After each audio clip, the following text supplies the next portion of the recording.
Bonjour à tous, bienvenue dans cette vidéo dans laquelle nous allons parler d'IPAC EPS et d'une nouvelle fonctionnalité qui va apparaître en septembre 2021.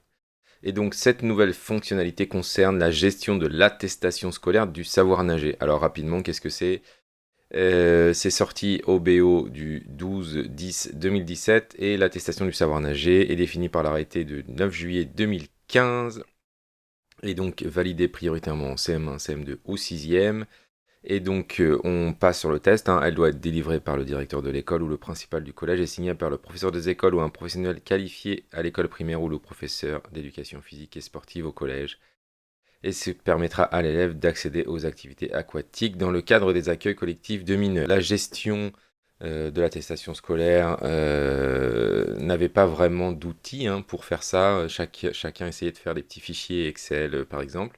Et ici, on vous montre l'utilisation d'IPAC EPS pour la gestion de l'ASSN. Allez, c'est parti, on y va.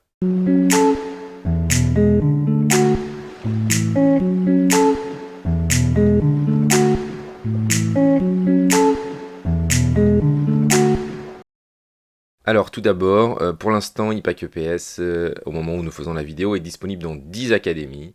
La Guadeloupe, la Guyane, Rouen, Caen, Versailles, Paris, Créteil, Strasbourg, Montpellier et la Corse. Donc uniquement ces académies-là pourront utiliser cet outil. Voilà, alors peut-être au moment où vous regardez la vidéo, il y aura des changements.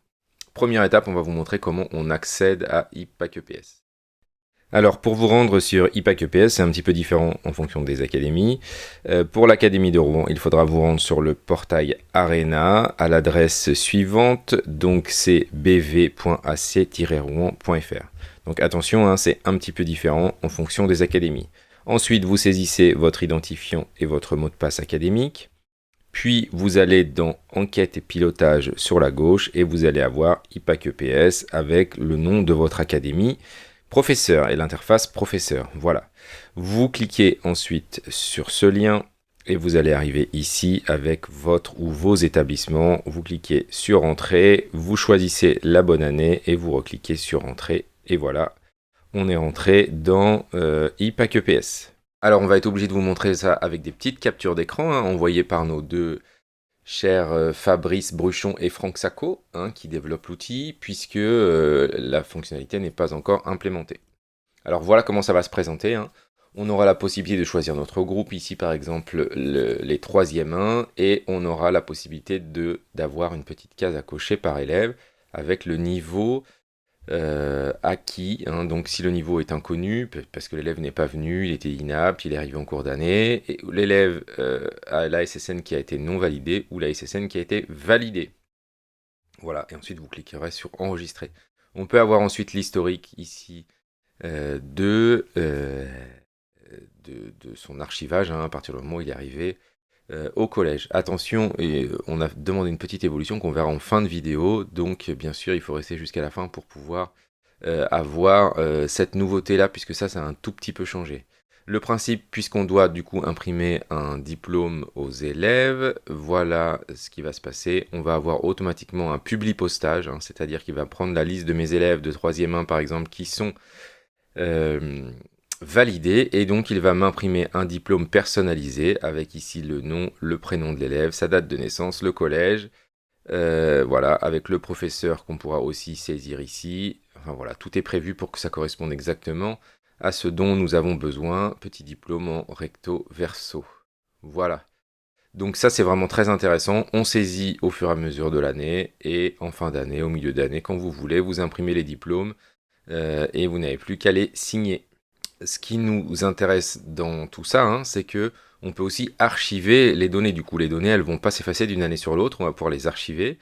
Donc, par exemple, ici, on voit qu'il y a les années de validation, 2019-2020. Donc, on n'est pas obligé que si on récupère, par exemple, on a fait natation en 6e et on refait natation en 4e, eh bien, on pourra directement voir les élèves de ma classe qui n'ont pas validé la SSN et ceux qui l'ont validé. Ça nous fait gagner beaucoup de temps et ça nous permet de surtout cibler éventuellement ceux qui ne l'ont pas fait. Donc comme vous avez pu le voir, certains établissements utilisent Collège EPS, donc là il faut une installation, c'est un petit peu différente de IPAC-EPS où il n'y a pas besoin d'installation. Donc on pourra, si vous utilisez ça, si vous avez déjà utilisé la SSN sur Collège EPS, réimporter automatiquement toutes les validations que vous avez faites ici sur votre Collège EPS. Mais comme tout ça, ça ne nous suffisait pas, on a demandé aux collègues de Créteil de nous rajouter une petite option. Donc on va vous montrer, puisque avoir les statistiques en fin d'année, en fin de sixième par exemple, de savoir qui a eu la SSN, c'est intéressant, puisque ça nous permet d'avoir la fin de notre travail. Mais ce qui nous paraissait intéressant, c'est d'avoir aussi le niveau initial, c'est-à-dire qu'à la fin du CM2, quand ils arrivent au début de sixième, eh bien, si on n'a pas récupéré les attestations du savoir nager qui ont été validées en CM1, CM2, eh bien, on ne sait pas trop où ils en sont, hein. Et puis, ce qui est intéressant, c'est d'avoir la différence entre le début de l'année, hein, c'est-à-dire ce qu'ils ont appris à l'école primaire, et ce que nous, on va pouvoir leur apporter au niveau de la sixième. Voilà donc ce qui a été rajouté, hein, c'est-à-dire qu'on pourra du coup maintenant, contrairement à ce que je vous ai montré au début, saisir le niveau de l'élève en début d'année. Donc par exemple, il avait la SSN non validée, et puis à la fin de notre séquence, eh bien, il a la SSN validée par exemple. Donc ce qui permettra d'avoir des stats et de voir un petit peu où on en est dans la gestion de la SSN.